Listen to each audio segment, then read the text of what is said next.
Sabia que tem como começar a ganhar dinheiro somente usando o seu celular e trabalhando no conforto da sua casa? A CyberQuest tem tudo o que você precisa saber para conseguir ganhar dinheiro com a internet de forma prática e rápida. Ficou interessado? É só clicar no primeiro link da descrição. E agora voltando à questão do governo federal em si, de um mandato Dória.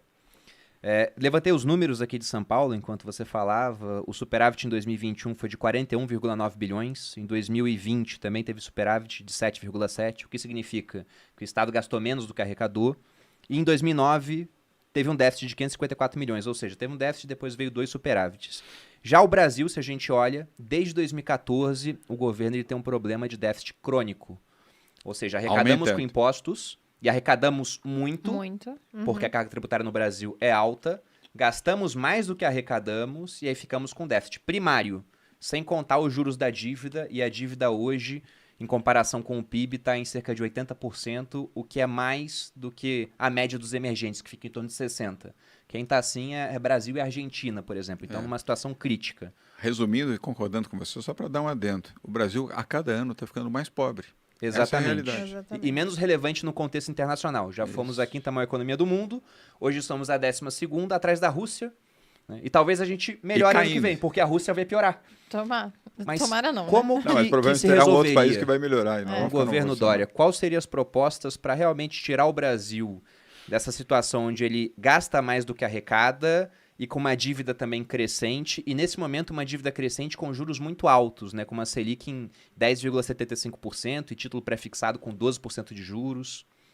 Bruno, primeiro não gastar mais do que se recebe e jamais romper o teto de gastos. Isso é um equívoco grave, porque quem paga isso é o povo mais pobre. Então, só uma pergunta direta. Então, claro. João Dória é comprometido com o teto de gastos e vai querer privatizar empresas.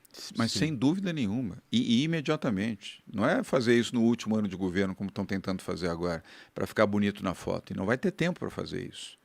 Por que não fez antes? Por que deixou a Eletrobras para começar a pensar agora? Por que agora está pensando nos Correios? Por que só agora vai privatizar os aeroportos? No 4º ano de governo, por que não fez logo no primeiro? Ok, precisa tempo para modular? Precisa, eu concordo. Para fazer uma boa desestatização, você não pode fazer correndo. Mas no 2º ano de governo era perfeitamente possível fazer isso, e não fez.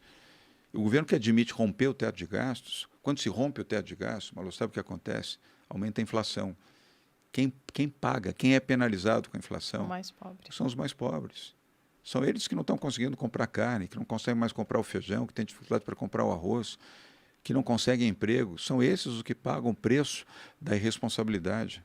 Qual é a credibilidade que tem o Brasil hoje no plano internacional? Nenhuma, Bruno. É uma vergonha.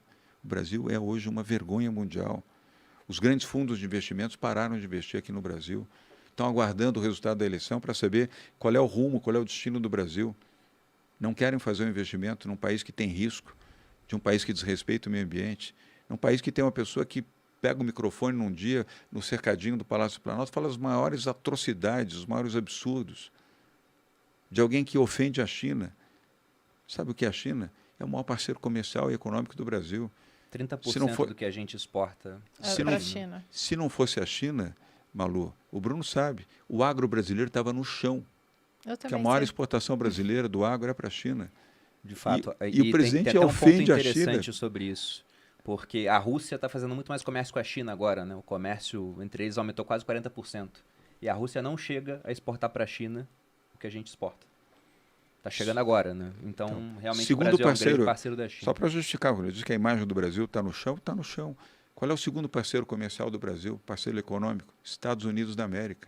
O Bolsonaro, ao invés de respeitar e estabelecer uma conexão correta com o governo Biden, ofende o governo Biden e faz festa para Donald Trump, que perdeu a eleição para Biden democraticamente. Não precisa ofender o Donald Trump, mas você não estabelecer uma conexão correta com o segundo maior parceiro comercial do Brasil, isso é um equívoco monstruoso. Caiu o comércio do Brasil com os Estados Unidos da América. Qual foi a reunião bilateral que o Brasil fez com a Argentina ao longo desses 3 anos? Nenhuma reunião. E é o terceiro maior parceiro comercial. É o terceiro maior parceiro comercial do Brasil. Agora você vai colocar ideologia? Não gosto do Fernandes porque ele é ligado ao cristianismo, a Cristina Kirchner, à esquerda. E desde quando é a esquerda que compra os produtos manufaturados do Brasil? Desde quando é a esquerda que vai estabelecer se pode ou não comprar? É a necessidade de um país, a economia está acima disso. Uma vergonha, a política internacional do Brasil foi para o chão. Olha o equívoco agora, Ucrânia e Rússia. Não fosse esse ministro Carlos França tentando, e aliás ele conseguiu finalmente, deve ter tido um custo grande para conseguir mandar socorro aos brasileiros. Primeira informação do Itamaraty, por ordem de Bolsonaro, vocês lembram qual era? Cada um que busca alternativa para sair da Ucrânia. Uma vergonha. Brasileiros que estavam na Ucrânia, virem-se. A resposta era essa. Agora, anteontem é que saiu um avião da FAB, levando socorro, levando alimentos, levando produtos e, na volta, agora podendo trazer brasileiros que viviam na Ucrânia. É um erro atrás do outro, um equívoco atrás do outro. Uma vergonha. União Europeia, como é que você xinga a esposa do presidente da França? Ofende a França, ofende o jovem presidente da França e a esposa, como foi feito. Aliás, não foi só o presidente Bolsonaro que fez isso, a família do presidente Bolsonaro. Paulo Guedes entrou nessa onda também e briga com o primeiro-ministro da Grã-Bretanha. A ex-chanceler Angela Merkel foi ofendida várias vezes. A Alemanha é o quarto maior parceiro comercial do Brasil. É inacreditável a quantidade de equívocos. Tudo isso diminuiu o fluxo de investimentos internacionais para o Brasil. E o mundo está líquido, Malu. O mundo está líquido. Há crise, sim, há dificuldade, mas há liquidez no mundo. O Brasil, com um novo governo, um governo sério, um governo liberal, um governo que gere confiança, Bruno, vai atrair bilhões de dólares em investimentos. São Paulo está conseguindo isso e São Paulo faz parte do Brasil. E nós temos que ficar explicando para esses investidores que o regime no Brasil é federativo. Portanto, São Paulo, Minas Gerais, qualquer outro estado brasileiro tem autonomia nas suas decisões, pode ter os seus marcos jurídicos respeitados e não confrontados pelo governo federal para poder viabilizar esses investimentos, e foi viável. Imagine se o Brasil todo respirar democracia, respirar normalidade, respirar um liberalismo real, sair fora do idealismo, sair fora do confronto, das brigas, das confusões e das ofensas. E ser um país pacificado e voltado para o crescimento, vai dar certo.